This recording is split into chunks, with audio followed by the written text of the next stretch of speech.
Bismillahirrahmanirrahim. Assalamualaikum warahmatullahi wabarakatuh. Alhamdulillahirabbil alamin wa bihi nasta'in wa ala umurid dunya waddin. Wassalatu wassalamu ala asyrafil anbiya'i wal mursalin wa ala alihi wa sahbihi wa sallim amma ba'd.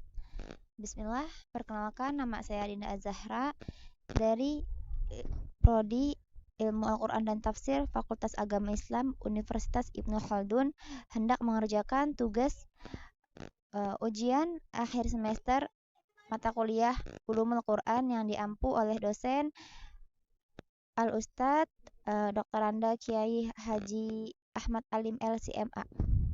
Bismillah, mari kita bahas satu persatu materi UAS Ulumul Quran.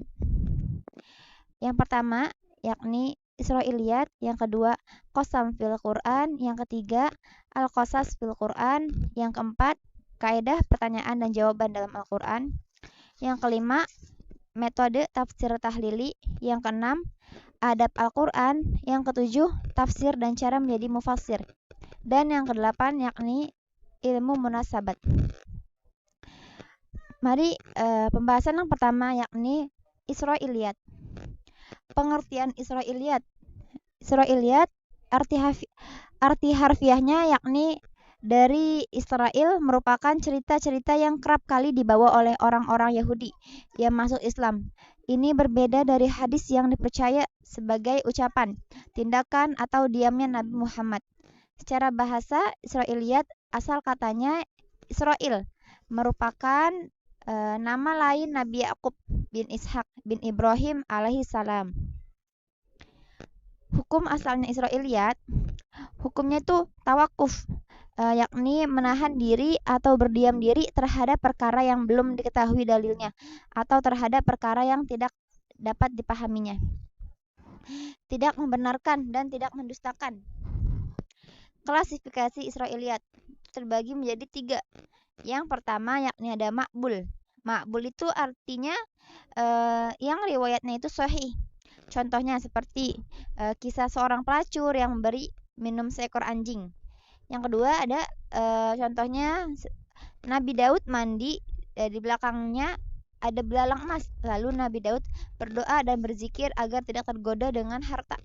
Itu sahih riwayatnya ya. Dan yang terakhir nih ada kisah sepotong roti. Kisah sepotong roti ahli ibadah. Lalu beliau maksiat 7 hari kemudian bertaubat gitu. Maksiat 7 hari dan bertaubat langsung gitu. Itu sahih riwayatnya ya. Yang kedua yakni ada maskutun. Itu artinya yang riwayatnya belum diketahui kebenarannya, tidak bertentangan dengan hadis dan akal sehat. Contohnya yaitu kisah berseso ahli ibadah yang bisa terbang, tidak pernah maksiat. Setannya kemudian setan itu menyamar menjadi manusia, lalu menyuruhnya itu untuk ibadah 3 hari 3 malam. Setan menggoda berseso itu untuk meminum khamar, terus kemudian berzina dan kemudian membunuh wanita. Lalu berseso itu mati dan berseso itu menjadi murtad gitu. Jadi selama hidupnya tuh ibadahnya itu sia-sia gitu. Karena akhirnya tuh murtad, keluar dari Islam. Karena apa? Karena godaan setan gitu. Yang ketiga itu ada mardud. Mardud itu yang tertolak, yang tidak sesuai dengan syariat Islam. Boleh diceritakan dan dibicarakan untuk mengambil ibrah atau pelajaran. Contohnya itu seperti kisah kapal atau perahunya Nabi Nuh yang tawaf dan sholat di makam Ibrahim. Kisah ini ditolak secara teks dan tidak masuk akal. Dan ada juga menggauli istri dari belakang gitu. Wallahu a'lam bishawab. Yang kedua, pembahasan kita yakni tentang aqsamul Quran, yakni sumpah-sumpah dalam Al-Quran. Aqsamul jamaknya itu dari qasam yang berarti sumpah. Manusia harus bersumpah atas nama Allah.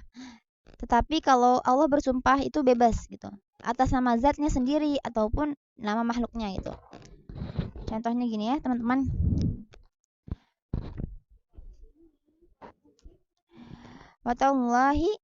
Watallahi la akidanna asnamakum ba'da an tuwallu mudbirin.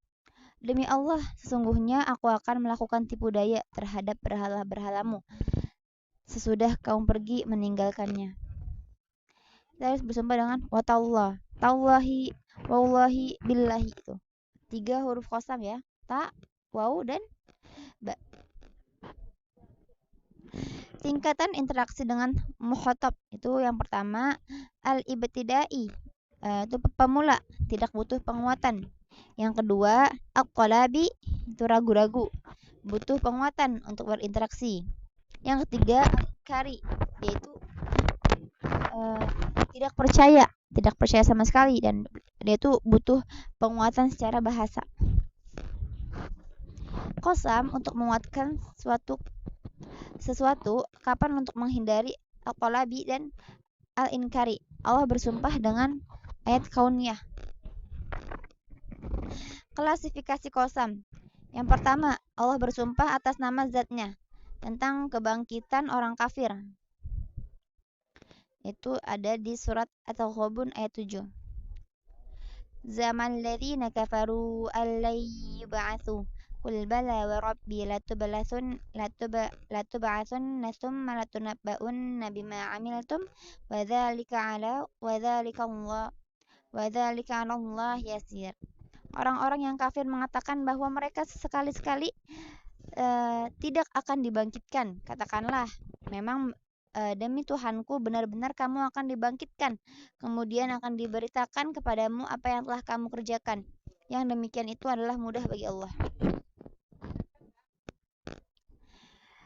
Yang ketiga itu ada sebagai penguat. Penguat di surat Saba ayat 3. Selanjutnya ada yang tentang azab yang benar untuk orang-orang kafir.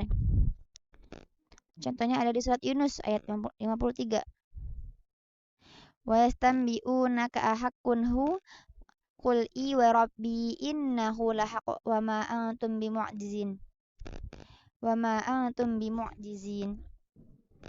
Dan mereka menanyakan kepadamu, benarkah azab yang dijanjikan itu? Katakanlah, ya, demi Tuhanku sesungguhnya azab itu adalah benar dan kamu sekali-kali tidak bisa luput darinya. Selanjutnya tentang kebangkitan orang kafir di neraka jahanam. Quran surat Maryam ayat 68. Selanjutnya ada tentang hari perhisapan. Perhisapan yaitu di surat Al-Hijr ayat 92. Selanjutnya tentang orang-orang kafir yang tidak menerima keputusan orang mukmin. Surat An-Nisa ayat 65. Fala wa rabbika la yu'minuna hatta yuhaqqimuka fima syajara bainahum thumma la yajidu fi anfusihim harajan mimma qadaita wa yusallimu taslima. Maka demi Tuhanmu, mereka pada hakikatnya tidak beriman hingga mereka menjadikan kamu hakim terhadap perkara yang mereka perselisihkan. Kemudian mereka tidak merasa dalam hati mereka itu suatu keberatan terhadap keputusan yang kamu berikan dan mereka menerimanya dengan sepenuhnya. Selanjutnya, orang yang ragu atas kebenaran Allah, yang ingkar, maka dijawab dengan Al-Quran. Fala uqasimu birabbil masyariqi wal magharibi inna laqadirun. Maka aku bersumpah dengan Tuhan yang memiliki timur dan barat, sesungguhnya kami benar-benar maha kuasa. Quran surat Al-Ma'arij ayat 40. Yang kedua ada Allah bersumpah atas nama ciptaannya. Itu ada di awal surat ya teman-teman. Asy-Syams, Al-Lail, Ad-Duha, dan At-Tin. Nah, masuk pembahasan yang ketiga yakni tentang Al-Qasas fil Quran, cerita-cerita dalam Al-Quran. Sejarah dalam Al-Quran. Kita harus meneliti jejak atau tata bu'ul asad umat terdahulu, melihat masa lalu untuk melihat masa depan sebagai panduan untuk kehidupan kini dan mendatang. Pembagian sejarah dalam Al-Quran ya, yang pertama ada Qasasul Anbiya, itu berjumlah ada 1240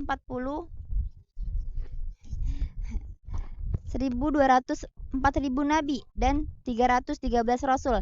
Tetapi Yang wajib diketahui hanya ada 25 nabi dan rasul. Nabi itu patut dicontoh secara kepribadiannya. Sifatnya al-hisi, bisa dilihat panca indera. Ijaz ilmi al-khalidi, orang yang punya pendirian teguh dan sabar, yakni disebut ulul azmi. Yang kedua ada kisah orang soleh atau non anbiya, bukan nabi-nabi tapi beliau orang soleh. Itu ada contohnya di kisah ashabul kahfi, terus keluarga Imran, ashabul qaryah, surat Yasin ayat 13. Terus ada kisah Luqman, kisah Maryam, dan kisah Asyah, istrinya Firaun. Dan yang orang munafiknya itu ada seperti Abu Lahab, Firaun, Qarun, dan lain-lain sebagainya. Yang ketiga, kisah peristiwa masa lalu. Contohnya kisah kisah kepribadian Nabi yang patut kita contoh dalam kehidupan sehari-hari kita. Terdapat dalam Sirah Nabawi. Faedah yang dapat kita petik dari qasam fil Quran, yakni yang pertama untuk kehidupan nyata, baik individu, keluarga, dan sosial. Yang kedua sebagai asas dalam dakwah ilahi. Yang ketiga untuk sabat, itu untuk keteguhan hati. Yang keempat untuk berumah secara totalitas dan terperinci. Yang kelima untuk sejarah sebagai figur. Yang keenam menunjukkan bahwa apa yang dibawa Nabi Muhammad SAW murni dari Allah Subhanahu wa taala, bukan karangan fiksi atau khayalan atau mitos, tapi realitas nyata.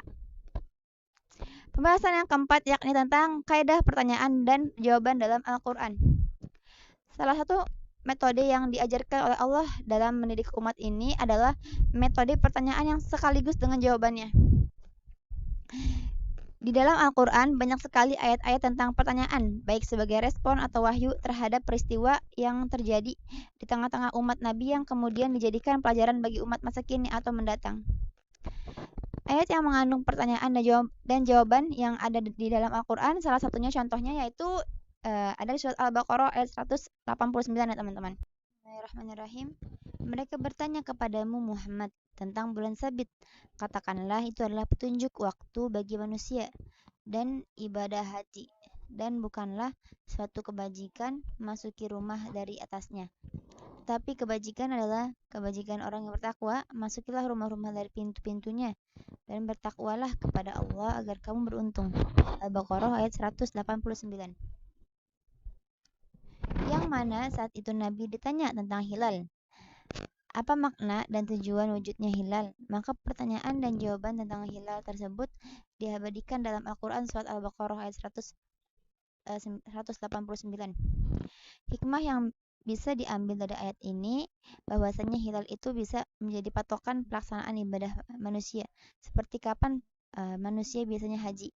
Dan apa yang dikatakan Nabi tentang jawaban dari pertanyaan tersebut itu adalah murni dari perintah, dan ini adalah pola atau uslub yang ada dalam Al-Quran.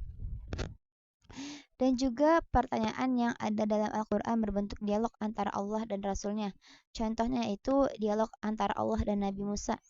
Quran Surat Thaha ayat 17 dan 18.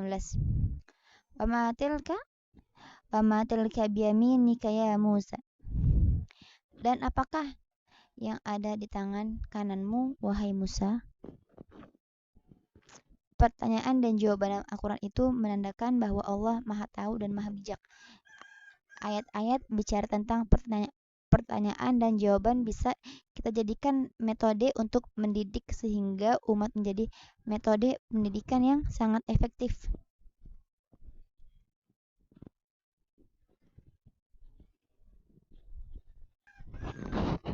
Lanjut pembahasan yang kelima yakni metode tafsir tahlili. Klasifikasi tafsir. Yang pertama, metode tafsir ijmali atau global. Yang kedua, metode tafsir tahlili, itu analisis. Yang ketiga, metode tafsir maudhu'i atau tematik.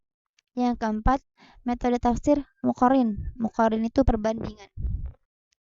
Pengertian kata tahlili adalah bentuk masdar dari kata halala yuhallilu tahlilan yang berasal dari kata halla yahullu halan, yang berarti membuka sesuatu.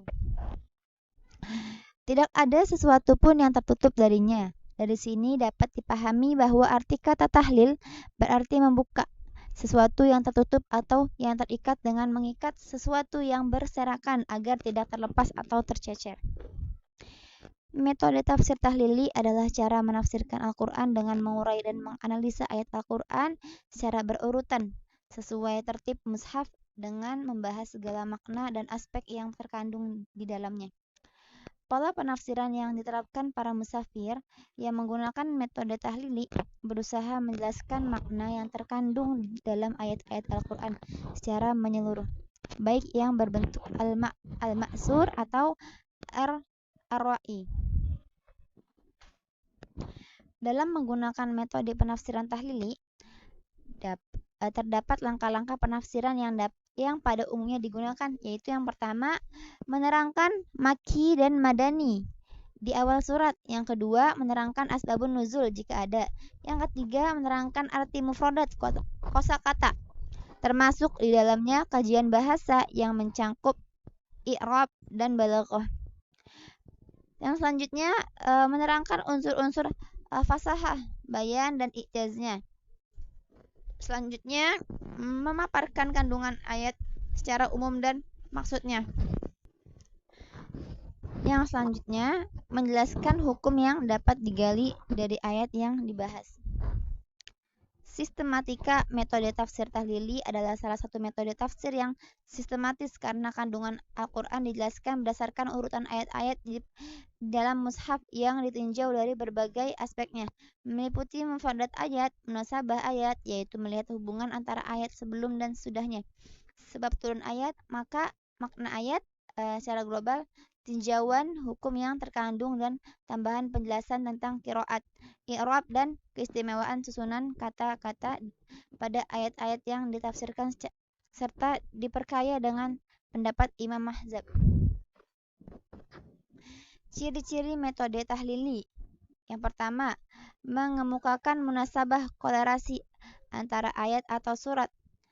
Yang kedua, menjelaskan sebab-sebab turunnya Al-Quran, menganalisis lafaz atau mufradat dengan sudut pandang kebahasaan atau linguistik. Yang keempat, memaparkan kandungan ayat serta maksudnya secara umum. Yang kelima, menjelaskan hal-hal yang dapat disimpulkan dari ayat baik dari segi hukum, akhlak, dan lain-lain. Keutamaan tafsir tahlili.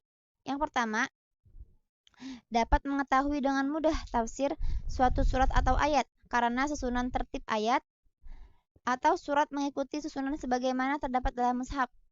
Mudah mengetahui munasabah atau kolerasi antara suatu surat atau ayat dengan surat atau ayat yang lainnya.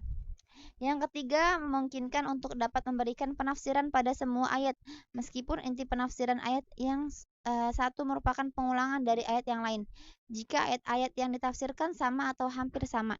Yang keempat, mengandung banyak aspek pengetahuan meliputi hukum, sejarah, dan sains, dan lain-lain. Oke, alhamdulillah, kita lanjut pembahasan yang selanjutnya, yakni adab Al-Quran. Keberadaan terhadap Al-Quran, keberadaban dalam Al-Quran, suatu yang sangat penting. Jika hilang adab, maka hilang pula ilmunya. Ulama saking beradabnya, mereka ketika berinteraksi dengan Al-Quran selalu mencium mushafnya. Para ulama dahulu melarang untuk mencoret-coret mushaf kecuali dalam proses menghafal, khawatir ada yang tertukar ayatnya. Makruh mushaf untuk dipakai bantalan atau senderan ketika lelah dan ditaruh sesuatu di atas mushaf, itu tidak boleh dilakukan. Jangan safar atau perjalanan ke negara orang kafir membawa mushaf, karena kalau nanti mushafnya jatuh ke tangan musuh gitu. Jadi kita tidak boleh berpergian misalkan ke negeri yang sedang lagi ada penjajahan atau apa, membawa mushaf, takutnya nanti ada musuh dan mushafnya itu jatuh ke tangan musuh gitu. Kita tidak boleh menyalahgunakan mushaf untuk banyak hal. Contohnya seperti untuk sihir, untuk dilecehkan karena setan tidak mau melecehkan penyihir tersebut kecuali jangan melecehkan Al-Quran. Naudzubillah. Masya Allah, kita lanjut pembahasan yang selanjutnya, ini tafsir dan cara menjadi mufassir. Asal kata tafsir yaitu al-bayanu wal kashfu wal idharu, yang artinya menjelaskan, mengungkap, atau menyingkap dan memperjelas. Tafsir mengikuti wazan taf'il, yang berarti mengungkap atau menyingkap. Untuk mengungkapkan kandungan suatu hal, tafsir merupakan ilmu yang paling utama dibandingkan ilmu-ilmu lainnya. Tafsir juga lebih umum daripada takwil. Takwil itu lafaz yang cakupannya mengandung banyak perspektif makna. Sedangkan jika tafsir menjelaskan hakikat suatu lafaz. Adapun menurut sebagian ulama tafsir yaitu sisi tekstual dari suatu lafaz dan takwil sisi konstekstual dari suatu lafaz. Tafsir juga berkaitan dengan riwayah dan takwil berkaitan dengan dirayah. Tafsir itu ilmu secara khusus digunakan untuk memahami kitab Allah yang diturunkan kepada Nabi dan menjelaskan kandungan maknanya dan juga mengeluarkan hukum-hukumnya secara mengambil hikmah dan memahami ilmu-ilmu di dalamnya. Metode tafsir yang digunakan para sahabat belajar Al-Quran yakni yang pertama tartil, tahfiz, tafsir, dan tatbiq. Tatbiq itu mengulang. Sedangkan metode Nabi mengajarkan Al-Quran itu kepada para sahabatnya dengan tafsir. Pembahasan terakhir yakni ilmu munasabat. Inna anzalnahu Qur'anan Arabiyyan la'allakum ta'qilun. Yusuf ayat 2. Maka Al-Quran sebenar-benarnya kalam Allah yang diturunkan kepada manusia terbaik Nabi Muhammad SAW melalui malaikat Jibril, diturunkan pada bulan mulia, bulan Ramadan, dan pada malam Lailatul Qadar. Pengertian ilmu munasabat secara bahasa adalah muraqabah atau yang saling berdekatan. Ketemu nasabah itu seakar dengan nasabahnya.